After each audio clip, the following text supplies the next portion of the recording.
Hello beautiful people, thank you so much for coming again to my channel. Today we're going to make egusi soup, sort of Nigerian egusi soup. So we'll need some egusi, melon seeds, we'll need some meat, it's actually beef, we'll need some shaki. We need some red onions. You can see I have one red onion, one large white onion, 3 fresh tomatoes, and 1 red bell pepper. You can see I have a spoon of crayfish.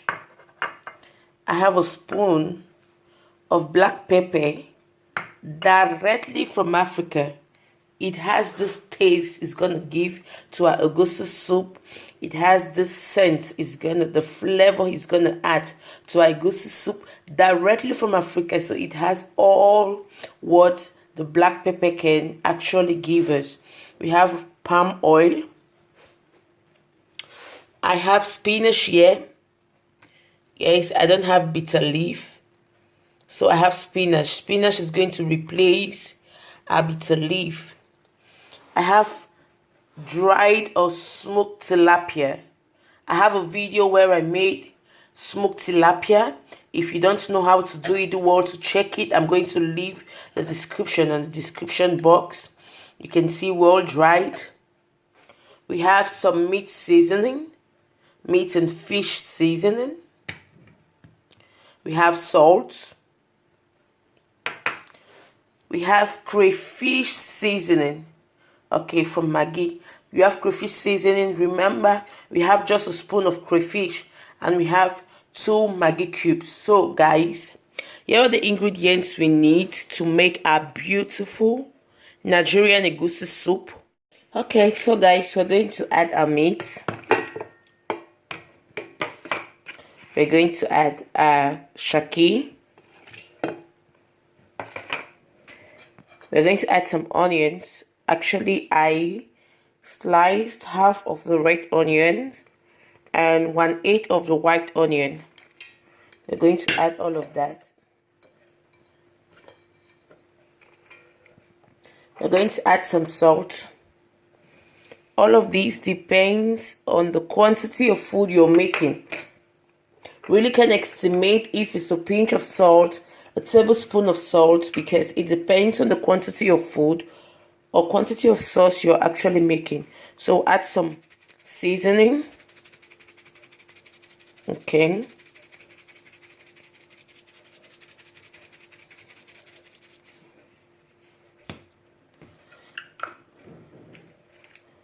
Add 2 Maggi cube seasoning.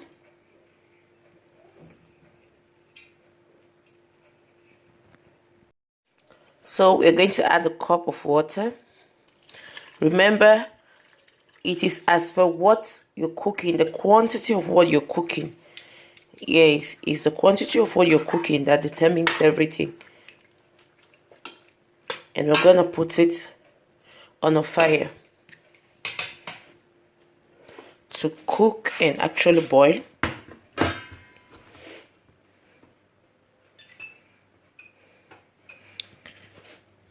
For about 15 to 20 minutes while we are preparing the other stuffs. Okay, so while our meat is cooking, we're going to grind our egusi.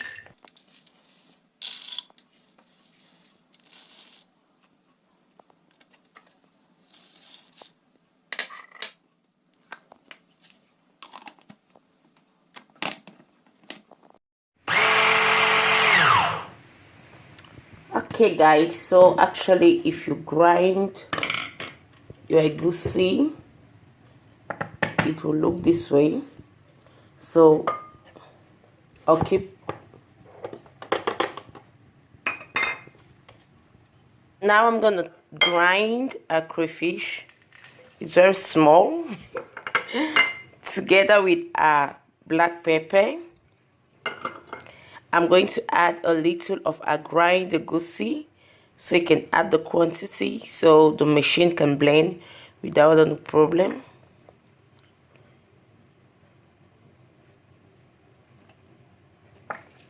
Yep. And we'll blend all together. So guys, here is our fish. We're gonna add some warm water and we'll set it aside.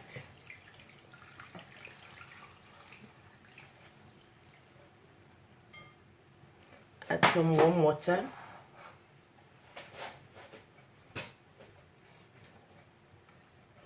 I will set it aside.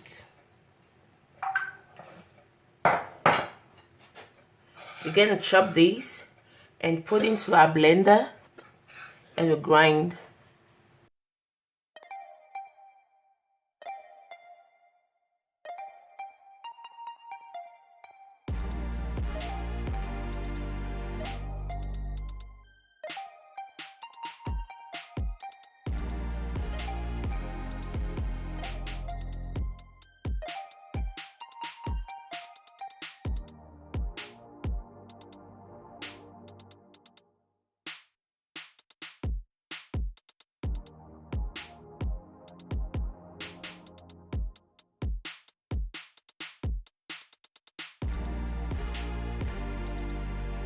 So guys, we finished grinding our pepper.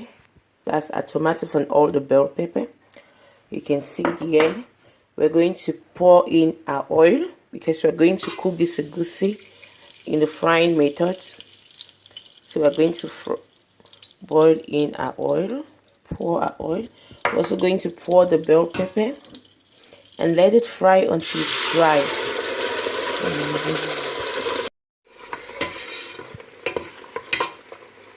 So we're gonna let it to boil and dry. Remember, your oil has to be enough to be able to fry the bell peppers and the tomatoes. We're going to arrange the fish. Take away the bone. Okay. It's really soft.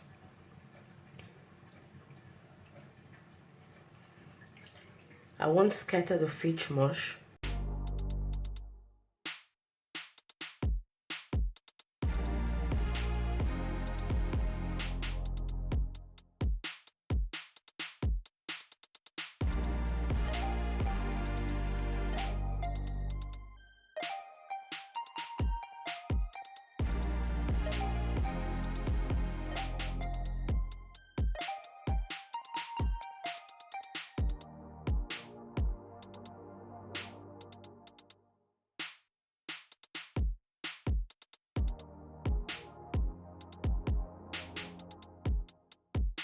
This is grind egusi.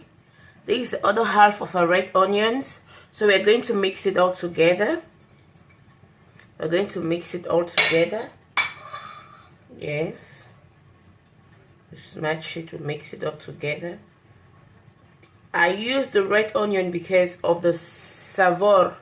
That's the taste, that flavor that it brings.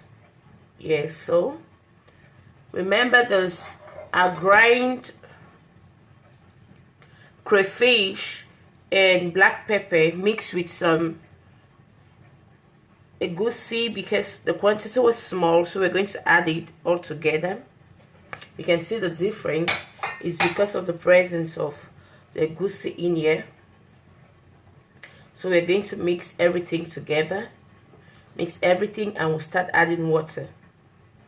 And I'm going to show you the consistency we need. And don't forget to always check your tomatoes so it won't get burned. So you pour little, you mix.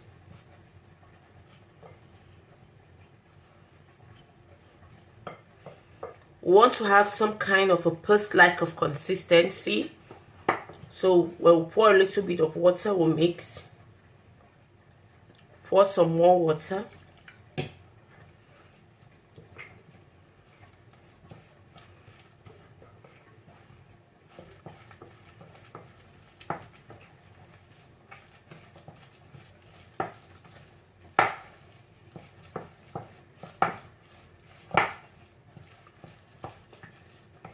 Pour some more water.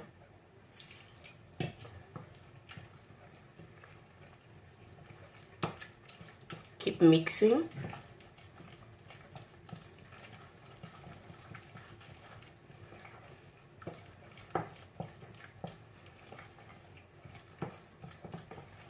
Pour some more water, just little, okay, because we're already going towards the consistency we need, so you don't pour much anymore, because any mistake you do right now is just gonna destroy everything, like everything. A little bit, yeah. Remember, when you get to this stage, you pour just little, because any mistake you do, we lost it. Okay, so this is the consistency we want. This is the consistency we need. Yes, so you can see it, not too thick, not too light either. So we are going to wait for our bell pepper to get dry, and we'll head there to add our egusi. So guys, you can see that the bell pepper and everything is dry, so we're going to add our egusi in lumps. Okay.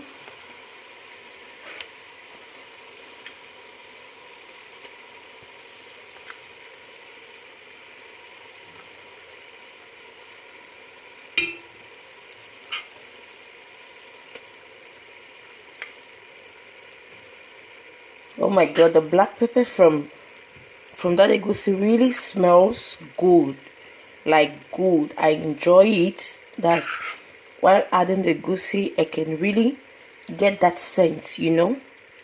It's directly from Africa, like I said, and it has this African kind of savor.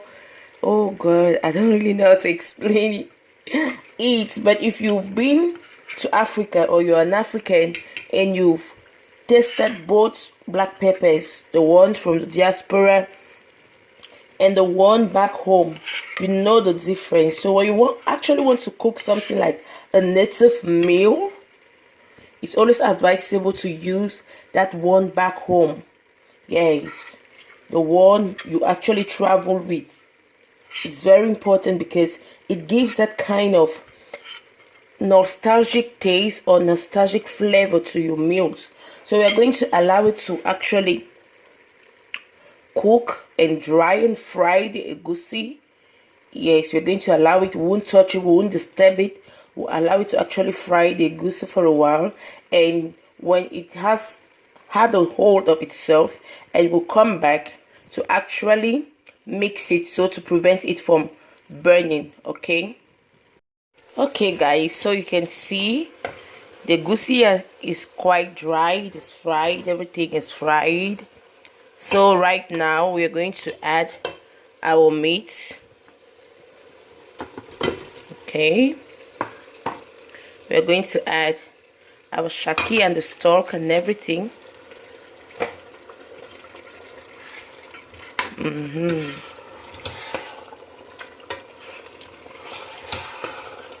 We are going to stir everything together.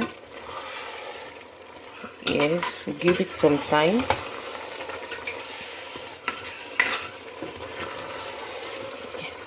If we were using bitter leaf, right, we would have added it right now. But because we are not using bitter leaf, we are using spinach. We are going to put the spinach at the end. So what we are doing right now is we are permitting the egusi and the stock we just added to actually mix and everything. So we'll also have a taste of it. If it's not enough, then we'll add another stock, another seasoning, I mean to say. So guys, after having a taste of it, I noticed that there is some kind of lack of seasoning. So you remember our crayfish seasoning, we're going to add it. We're already going towards the end of the soup. Okay, so we'll add it. We'll now add our spinach.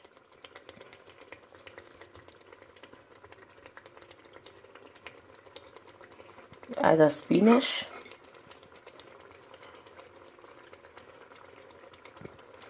Stir everything together.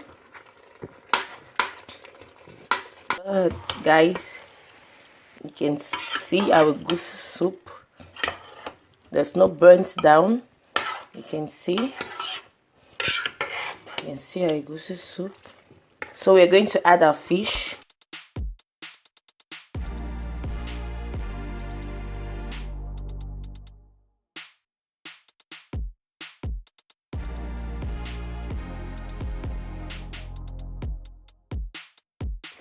So guys, we've come to the end of our egusi soup. This is how I cook my egusi soup using the frying method. You can see our consistency. The consistency of our soup depends on you. If you want it too thick or you want it lighter, you can see. So actually, we've come to the end of the video. Do well to comment. Do not forget to like and subscribe. And I hope you enjoy our egusi soup. And I'll see you in my next video. Ciao.